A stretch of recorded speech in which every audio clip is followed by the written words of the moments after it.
Welcome back to another edition of Unleashed Athletics with Brian Bonn. I'm your host, Brian Bonn. And man, the last couple of episodes have been beauties. Great interviews, one from Justin Dillard, the other one from Greg Copeland. And man, getting insight from other people really just reinforces what this podcast is all about. This podcast is about learning. It's about growing. It's about understanding what you should be getting. And those two were bangers to begin. And that pumps me up. Pumps me up because we have more interviews coming. This week we're going to go solo, but got some good lineup ahead. And you're really going to enjoy some of the voices that we're going to bring onto the show. And we're also going to bring on some people who lead industries in certain areas. So we have a college recruiting service that we're going to bring on here and let them speak into what that process should look like and why they do what they do. And hopefully that is good for all listeners who are listening, and we continue to build on what's already been built. This week actually stems from a conversation with a coach that I had. And man, I'll tell you what, one of the things that I've learned, and it was through coaching that I learned it, was you've got to check in with head coaches. You got to make sure they're doing okay, because leading from the top is hard. It is unforgiving, and it is lonely. And when you're not checking in with those coaches to see how they're doing and making sure that they're staying strong or that they have a voice to lean on, things can go crazy for them. They can start to play a wild mind game in their head.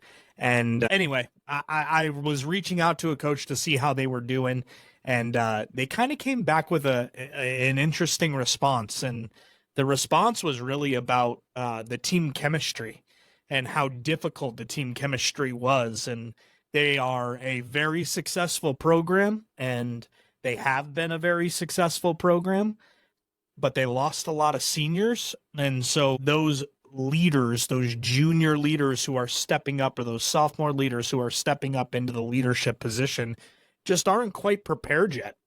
And coach can see it, coach can feel it, he understands it, but he's having a tough time navigating that. And so this episode actually has less to do about the coach and more to do with the players, because the players have a grave responsibility of not just thinking that it's their turn now, but what are they going to do to enhance the culture?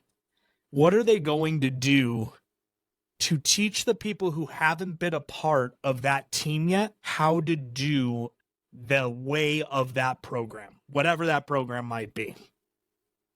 And so as I got into the conversation, it was like, man, I'll tell you what, as much pressure as coaches put on themselves, the players better start taking some ownership into why, into how, into what they are going to do to leave their imprint or their legacy onto the program. And if they're not doing that, if all they're worried about is getting on the field or winning or whatever it might be, they are quickly going to get to a place where they only worry about themselves and they only trust the ones that they know. And that's a dangerous place to be. No matter what sport it is, when you start relying on only what you know, it's downhill from there. And so here's kind of the thought of today's episode. The thought of today's episode is you've got to lead from where you're at. Okay, and so whether you were on varsity the year before, whether you were a starter or not the year before, whether you were a JV player or not the year before, really doesn't play a valuable skill set for you. What it does is it leans into opportunities and moments that you may have experienced that others might not have. And you can speak into those moments, but your leadership as a player is a daily thing. You have to put your very best effort into what you're doing, and you have to support your coach to the very best if this thing is going to work. Okay, so leading where you're at is actually about teams have been established. You're there. You're a part of that program, but now what? And it's those daily habits. If coach asks you to run, stretch, and throw every day before they really start practice, you should be the one leading it, period.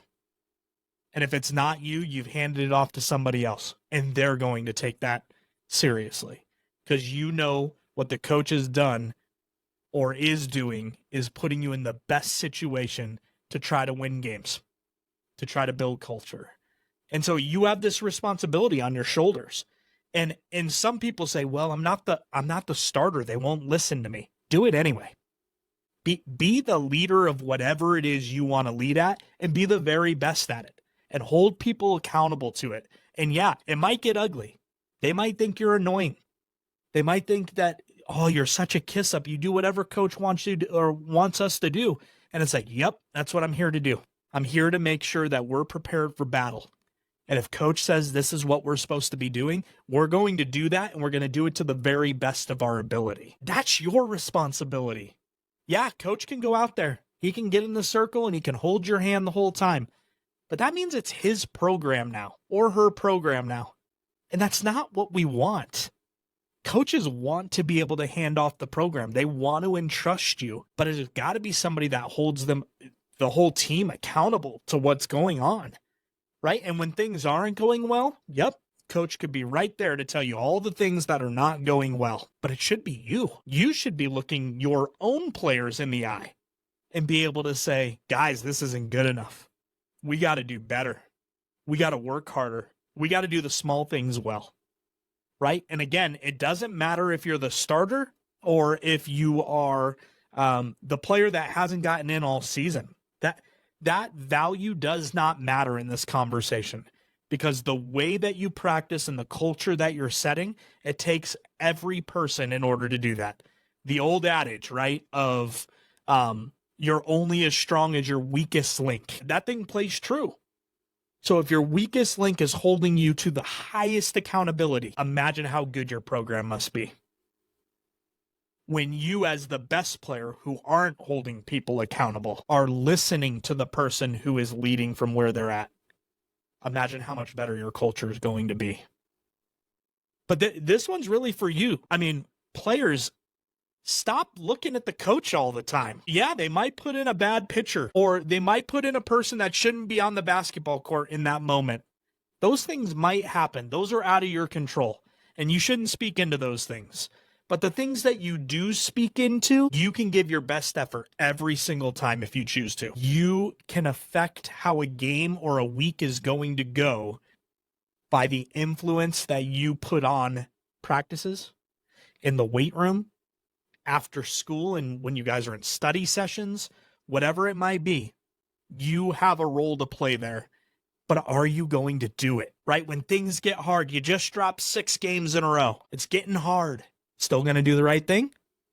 Or are you going to start questioning? It's not working. We got to try something different. Coach doesn't know what he's doing. Or is it, guys, these games don't matter. We need to win down the line. We need to get better today, right? And I'm not saying that winning doesn't matter, because it does. We go after this sport because we want to win every single time. But what I'm saying is you're going to go on a skid, and it's not very fun. But do you trust your process? Do you believe in the process, and are you living that out on a daily basis? And if you are you willing to stand up to the best player on the team and say, you're not doing it. We said we were going to do this as a team, and you're not doing it. And same thing, hey, best player, are you going to look to the ones that are jerking around during practice and be able to go, you're not making us better today? Tighten it up. It's not good enough right now. Or are you going to make coach do it? Because if coach does it, it's just daddy yelling at kid. That's all it is, right? And I get it. Not everybody has a dad coach. The perspective is it's an older person yelling at a younger person. That's normal. That is how people get people to do things when they're younger. But man, peer to peer, there's nothing stronger than that. When your best friend, when the number one pitcher, when the starting shortstop, all are willing to listen to the kid who holds the team accountable day over day, that's a culture that you want to be a part of. And it's a coach's dream, by the way. When they're not having to do that and they're more focused on the X's and O's, that's when it matters. That's when it can be a game changer. So with that said, what do? How do you have that conversation? How do you get all the players into a room and say, guys, we're going to do this together? This is an us thing now. Remove coach out of this. This is now us. We're going to do this thing. It's one of my favorite things. And again, I don't like talking about my past very much, but when I was coaching baseball as the head baseball coach, I had a player who wanted to take over the Bible studies in our program. And I was really sketchy about it at first. It was one of those moments where it was like, man, I love doing that. That's my thing. I want that. And he was like, Coach, it's time for us to take that over. And I had to remove myself out of that and let them take over on it. And it was the best thing that ever happened. I mean, I can attribute a state championship to that very moment where the players decided they were going to take ownership and start with the Bible study. And then it transferred over. Practices started going. Hey, let's get up the line. Let's start moving our bodies. Coach, we got this. All right, cool. Hey, time to clean up. Coach, we're already on it. Okay. Wow. I mean, these players went from children to adults overnight because they decided they were ready to take over. So the question becomes, are you ready to take over? Are you ready to tell the players that this is now your team together and you guys are going to do this to the very best of your ability? Are you willing to take that risk? Are you willing to look somebody in the eye and say, when it's not good enough, I'm going to call you out on it?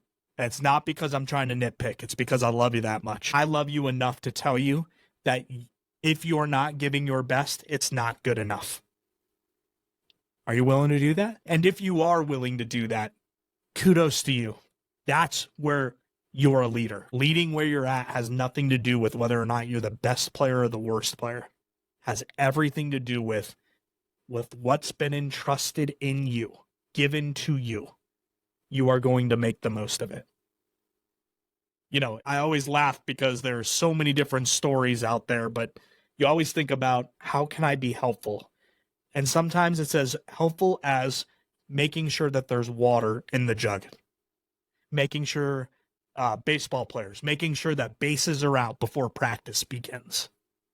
Right. All those little things need to be accounted for. And when they are, it's a game changer. And it's not kind of a game changer. It's a game changer. You're more efficient.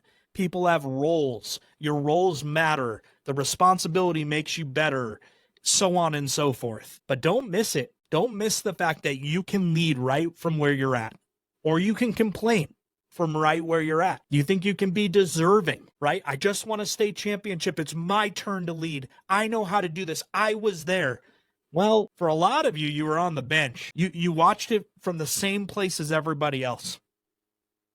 So you got to earn that. You don't get to just say that you won a championship, so now it's your turn because you were on the bench and you were a part of that team.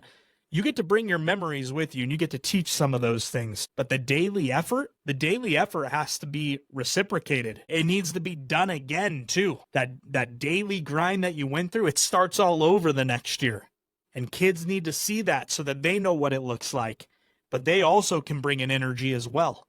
Each one of you are critical to the mass. Each one of you play a huge responsibility into whether or not you are going to be a good team or a great team. But you get to choose that. Point your finger all you want. Coach isn't doing it. He's losing the guys. Nope. You guys lost yourselves. You guys lost yourselves. Stop pointing it at the coach. Now, don't get me wrong. Sometimes coaches do lose it. They are not good for that team. And I don't begin to believe that coaches haven't ruined an experience, because I know it's happened. But to be very clear, when teams lose themselves, a lot of the time it's because the players stop believing in themselves. And that can't happen. There's a reason why you were all put on that team together. And there's a reason why you're going to have to struggle together. And there's a reason why you're going to have to win together. But a lot of it has to do with you. The coach can write a lineup card, but the way you guys respond is critical. The things that you're doing on a daily basis is critical. The friendships that you have outside the field are critical. And if you don't buy into that, you haven't experienced a championship level caliber team. And I'm sorry for that, but you can fix it. You can get on the ship. You can start riding the ship. Put it in the right direction. Put it towards the best possible direction it can go so that it sails easy, so that everybody's on board. They're all in the right spot, rowing together, right? That's how you do it. So here's the thing. If you're going to lead with conviction. Lead with conviction. Don't stick up for some and not for others. Don't decide that some are good enough to do this, but not everybody. Don't start separating groups based off of talent level. You are one. You are bonded together. You are glue. And when that glue starts to break down, it's big trouble. You have that responsibility. You need to lead from where you're at. And I promise you, when you start to do that, you will see an immediate change. The coaches can only do so much, and then it's on you. So what are you going to do leaving this? Are you going to do the right thing? Are you going to be the cheerleader when you're on the bench? Are you going to be the one holding someone accountable when they're not doing the right thing? Are you going to force the issue when they don't know signs or plays or whatever that might be? And are you going to be the one that gives your very best effort every single day? Every single day. Because that's what leading looks like. You can talk about all the memories, but the memories are gone. Those things are in the past. And now it's time to look at where we're at right now. Are you ready to lead? I heard something, it's a little biblical. I heard that if you're sprinting as fast as you can forward, and you look to your right and your left, and you see anybody sprinting to you, or with you, that you know those people are equally yoked with you, right? And I think about that in this very instance, where like if we're running towards Jesus, and I look to my right and my left, and I see my baseball players, and they're all running at the same speed with me, that's a team I want to be a part of.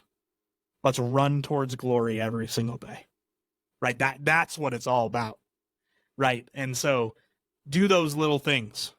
That's a monster thing, but do all the little things and watch how the speed of the team all moves together. That's when it becomes fun. That's a team that everybody wants to be a part of. And do the work. If you don't know somebody on your team, get to know them. Don't act like they're not a part of the club. They are. They're just as much as in the club as you are. Doesn't matter if you've been on the team for 2 years, 3 years, 4 years. That doesn't matter. You guys are all a part of the same team now. It is a brotherhood. It is a sisterhood. Work towards that. And finally, I say this, that when you know things aren't going well, you got to stop. You got to go do a breakfast, a dinner, a night over at somebody's house, and you got to talk through it. You got to work through it so that you guys can get back on the same page. And when you do that, you will see an immediate adjustment on the field. There is a sigh of relief from everybody because everybody's shoulders are up. They're all uncomfortable. Oh my goodness, what's going wrong? And when you have that conversation, it releases the shoulders. It drops them down. Your ears are higher. You feel better.